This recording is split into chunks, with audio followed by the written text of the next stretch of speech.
art can mean different things to different people. For me, it's all about the joy of creating. So if you draw, paint, write, dance, sing, craft, play air guitar, or even sculpt using nothing but mashed potatoes, consider yourself an artist and join the conversation. For the next half hour, meet the artist, learn about their inspiration, and enjoy the beauty of creativity. Welcome to Art Talk with John Cole Artist. Hey, good evening, everyone. It's John Cole Artist. And hey, today is Tuesday, December 19th, 2023. Now, can you believe that the year is almost over and Christmas is right around the corner? And of course, New Year's in 2024. I don't know about you, but 2023 moved very, very fast for me. Well, tonight I'm very pleased to have on my show Tracy Wisnowski. She is the owner and operator of Your Cup of Tea, that's the letter T, boutique, and she's based out of Western New York. Tracy, how are you? I'm good. How are you? I'm doing pretty darn well. Now, my understanding is you're not that far away from me, correct? No, I'm right upstairs. Oh boy. I knew there was something weird. I kept hearing footsteps upstairs. I'm like, who's upstairs? Oh, it's you.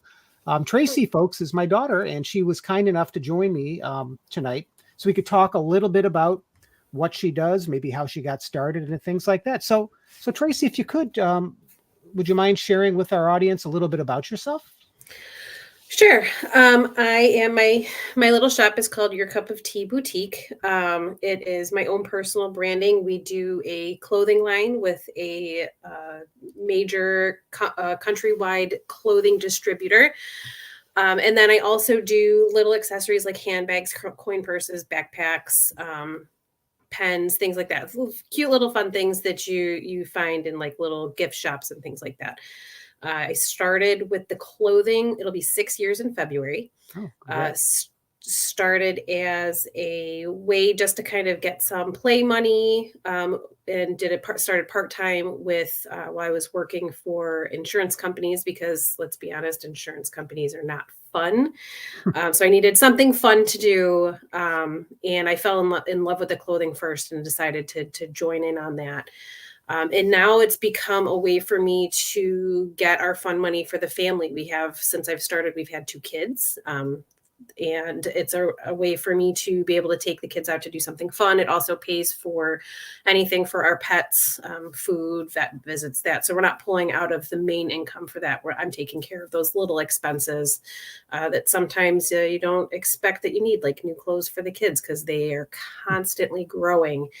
I think that's probably the most expensive thing that we've got right now, besides our regular bills, is buying clothes for these kids that are growing so quickly. Right. Well, so, cool. Yeah. That's it in a nutshell. All right. Well, thank you for being. Of course, that's not it. Christine's online. She says, "Hello, beautiful souls," and I think Christine is in the room that's right next to me. So this is starting off as a family fair tonight. That's awesome. So yeah, you said you got started about 6 years ago, is what you said. It'll be 6 years in February.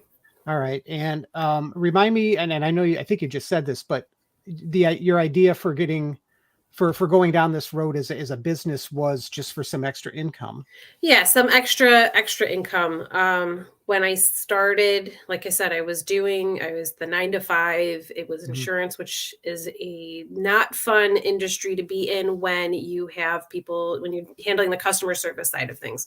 Right. So you're getting yelled at, and you needed something fun to interact with people where they're not constantly complaining, where you're bringing some joy. And being able with all of my customer experience backgrounds between working in retail and customer service with insurance, to be able to bring something pleasant and happy, make somebody feel, excited and beautiful with something that they've purchased, kind of drove that. And I started doing this part-time. It was just something to do, a couple hours here and there during the week, show up at some craft and vendor shows on the weekends, make that little extra money there. And it kind of exploded to the point where it turned into a full-time thing. Mm-hmm. The year before we had our son, Michael, mainly because I was let go from the insurance office I was in. They just had to downsize. He was closing up shop, just running solo on his own.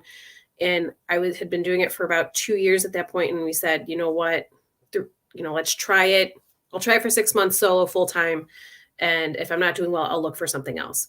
And it ended up that I was doing well enough to be able to continue that. And it actually worked out really well because now I can be home with the kids Mm. and balancing the business stuff and the family. And we're not missing any of those firsts that may have been witnessed by daycare people. We're able to get those full, firsthand. And it really does give. Plus, now I'm able to bring the joys of those firsts into the community that I've created with the business. So we've got a whole online community now of women who now enjoy being able to watch these firsts and be part of our kids' lives. Some of these ladies don't have, like, their grandkids live far away, or they don't have kids, and it gives them that ability to feel like they're part of our family. And now they've also been able to, this has also been able to help create that community. So now these people have friends that they wouldn't have met any other way. They have some women that they can connect with. So it kind of gives you that sense of accomplishment and joy, Right. being able to do that. And that was kind of the whole point, like, bring in the extra income, yes, but also be able to help these people feel connected and a part of something that, maybe they wouldn't have been able to do because of mobility issues or, family obligations or this, that, and the next, whatever reason. They still have a way to be able to connect with people outside of, their immediate circle. And that's another driving force now, besides being able to take care of my kids, but to also be able to bring these people together. Yeah, it sounds like that's probably something that's important to you as well, right? Especially now that you have 2 kids. I could just imagine how difficult that would be. I know you have family in the area, and of course you have us out here in Massachusetts, but I having children can be, well, it is a full-time job. Who am I kidding? Right? That is a full-time job. So I think that probably lends well to your sense of community too.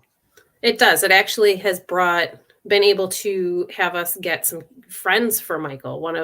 She started out as we met her at a vendor show. She sells her own thing. And then come to find out, she's got 2 boys that are, Michael's like right smack dab in between. She's got a 4 and a just turned 3, and Michael's turned 3 in October. So now he's got 2 friends. I've made a friend with her. She's local to me, and now he's got some friends. So it's building on that community, and now bringing, the kids into the community. So it's an outlet for adult interaction, because when you're with kids all day, it's constant kids. It gives you that adult interaction, but also gives a way for the kids to get involved too. So it's kind of like bringing everything full circle for us, which is great. Yeah, no kidding. Now, do you have, as far as that, that sphere of influence, the people, that the community, it's not just local, right? It's all over the country. It's all over the country. We have, I just dropped my earbud. There's, when Lucy was born, one of the ladies lives cross country in California. She sent us a gift for Lucy. Wasn't expecting it. Because obviously my address is for return policies on all of our receipts. Yeah. She sent a gift to us and said, "This is for Lucy. When she can fit into it, I'd love to see pictures." She sent her a couple of little outfits for her to wear, because she's got older kids. They don't feel like she doesn't have grandkids. Right. So this was, my kids are her quote unquote grandkids, because she feels like she's part of their life. So, just because I'm including them, like, hey, this is Michael. Michael gets to participate in the business. We do mystery bags, Michael's magic bags every Monday. He earns $1 because I pick the style, and then when somebody wants one, he gets to pick. I give him choices. He picks the piece that they get, and then he picks the little extra goodie that goes in the bag, and it's Michael's package. So he gets $1 from that. So, and then he uses those to get whatever he's going to get from wherever we go. So, well, could we do a John's package so I get $1 too? I'd have to work that in. I like alliteration when I'm doing things. Yeah, I don't know what. Yeah, John's something. Yeah, your sounds better. It sounds better. Our friend, my friend Paula Wheeler's on. She says, "Hi, John. Thank you, Paula, for watching this evening. I appreciate that." And just so you know, folks, this is really the last podcast of this year. because through the holidays, I'm going to take a bit of a pause, and then starting mid-January, I'm going to start back up. So if anything, having Tracy on as my last person this year, that's pretty cool. So how, because, I having retired from the Coast Guard 3 years ago, I've been struggling with trying to get my own business started. Now I know that your business has this affiliated organization. But even with that, I mean, where I'm struggling is trying to figure out even how to move forward with something. So you're well established. And again, I know that you're affiliated, but was it difficult for you to do this, or was it, or maybe sometimes I think I just overthink things. No, I kind of lucked out when I started that, because when I started, everything was Facebook. Mm-hmm. Everything's Facebook. It was either vendor shows or Facebook. We were encouraged to, do customer interactions those ways. And I lucked out that when I was leaving, a friend of mine, or when I was starting, a friend of mine was leaving. So she kind of gave me the ability to kind of pass off the people who were shopping with her. She kind of encouraged them to shop with me. Right. So that it was somebody that she trusted. Mm-hmm. Now only a handful of those people are still shoppers with me, but to build the people that are shopping with me now, it was just getting my face out there. I've tried, vendor shows. I've done word of mouth is huge for me. We've done, I've paid for Facebook ads for my business page. And That's driven do those work, by the way? I mean, it depends on if you can figure out your exactly what your target market is. Like for me, it's a certain age group of women. Right. I try to target more towards like the moms, because that's what the most relatable market to me is going to be, moms. Right. But I try not to be exclusive to that. So it's really looking at the options that you're giving you and trying to narrow it down. If you have it too broad, right, it's not going to work. It's like throwing a dart at, the map of the United States and hoping you're going to hit Western New York and you end up in California. Like it's too big. You've got to narrow it down, start small, and then kind of build out. Right. I found that they work best if I target for the area closest to me first, and then kind of branch from there. Is that because you do local craft shows? I do more local events, so that's going to make it a little bit easier. They're easier for them to find me. Right. The other thing is I'm working getting back into this, is doing in my case, a once a month open house where people can come in, try stuff on. And I have a yard sign that says pop up open house today. Oh, you actually do it at your house? Yeah, I do it right we have a furnished area in the house, so we do that.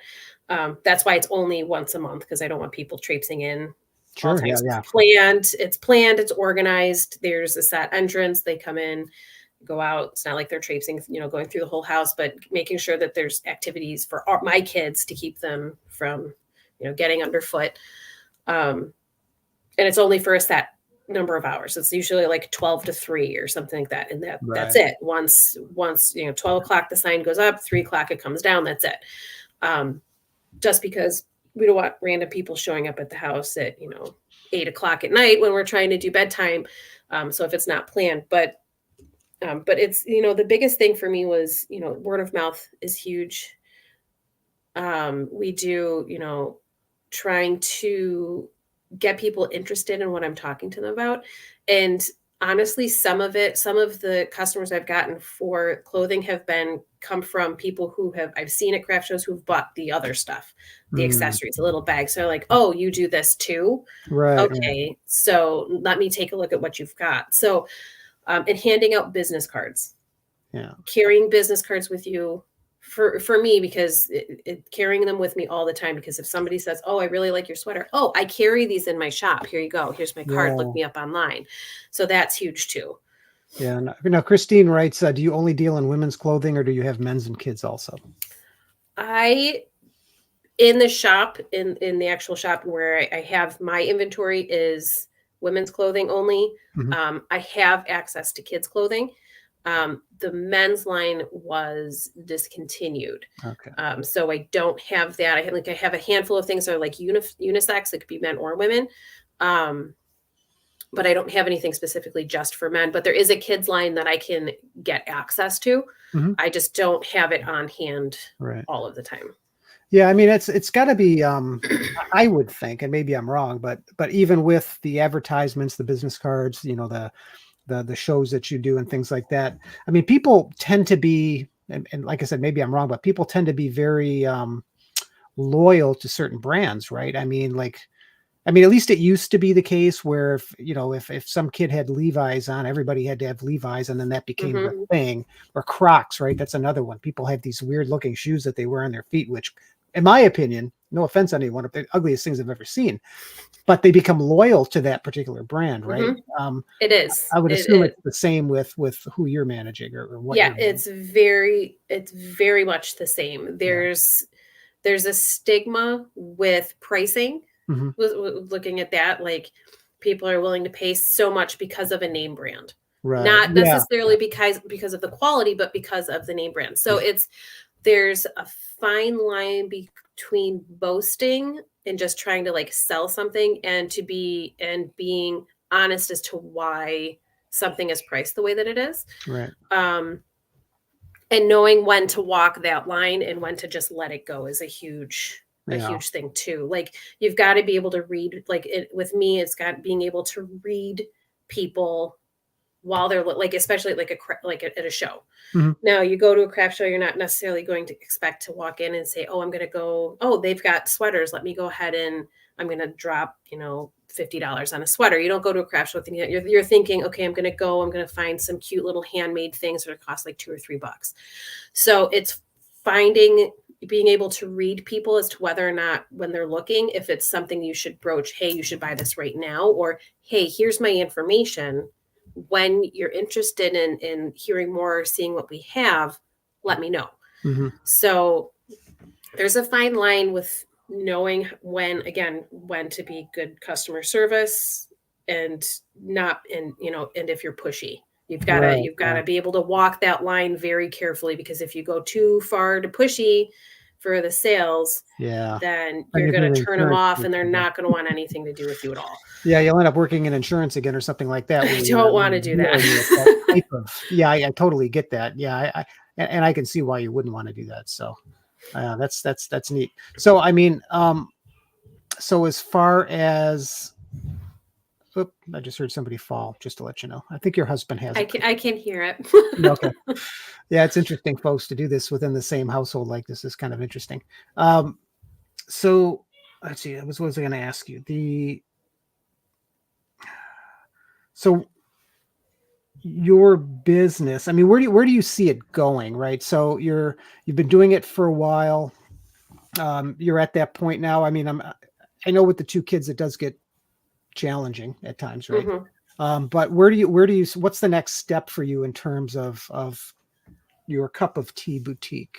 So right now I am working on getting the website set up for the other items. So I have one that's for the clothing. Mhm. It's actually provided to us by my brand. Um, I'm working on getting a separate one set up for the other items, like the little bags and things like that, because those I'm deciding what we're offering, um, and being able to um, get that set up to be able to say, okay, I have these two, if you want to take a look at them. And I'm working on expanding that, because once I have that website set up, I'm able to expand what I'm offering to people. Like, Mhm. if they're looking not just like a little tiny bag, but like an actual nice, leather bag, the duffel bags, like carry-on bags and things like that for that. There's jewelry accessories and a whole expansion that I can do that I don't necessarily have to have on hand with me. I can, set up and sync up with my source and have them drop ship to people. So that having that ability to be able to expand, Mhm. without bringing more inventory in and without bringing, more additional work on my end for processing, shipping, and entering in orders and going through and counting inventory and all of that, stuff that in the back end of it, being able to expand is going to make that easier and a way for me to be able to help more people. Right. Right. But also be able to bring in a little bit more income to help my family. So Right. I think Christine had asked you, did you say you sold accessories in addition to the clothing? I think you answered that. Now she also yes, asks, do you have a rewards program? I do. I have a rewards program with the clothing. It's all based, I kind of do it different than a lot of other people in my brand just because I base it off of points. Mhm. You can earn points. It's not just like based off of you purchasing. We have to kind of promote and build that community that I've been working on. I have it so that you earn points based off of a daily interaction post. And on Tuesdays, like today, we have extra interaction posts where you can earn up to a couple of extra points just for interacting with the group, with each other. We have a referral program. So again, that word of mouth. So if your friend compliments you on your outfit, Mhm. you say, hey, I got it from Tracy over here. Here's her website. If you join her group, then you get points and I get points. And then you get extra points and it's tiered. So you can get free shipping for the month just by answering 10 posts that month. So not even the whole month. If you answer all of the posts for the whole month, you can easily hit the second tier, which gets you first look at new inventory boxes. Right. So everything I gets shown to a select group of people who are helping me build the community, who are shopping. They get to look at the boxes first, and then everything else gets shown on our lives. The day, later that day or the day, the next day. Right. And then even higher, like there's 2 other tiers. You can get coffee cards. An exclusive gift for me is a thank you. Those last 2 top tiers involve shopping. So you Right. get a discount off, you get the coffee card for me, you get an exclusive gift. Our top tier gets everything plus an additional discount off of another sale and a free item of their choice from a link that I send them. So there's 4 tiers based off of different point levels. And again, I try to make it as easy as possible because I understand not everybody can shop all of the time. Mhm.